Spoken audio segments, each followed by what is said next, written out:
కూడా చెడు లేదే రాముడి కంట. రామ రావణుల పెట్టి రామాయణ మాట గట్టి మంచి చెడుల మధ్య మనని పెట్టారంట. ధర్మాన్ని తప్పనోడు ధర్మరాజట, దయలేని వాడు యమ ధర్మరాజట.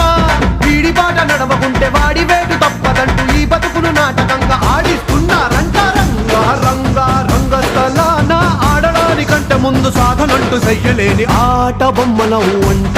మనమంతా తోలు బొమ్మలవు అంట.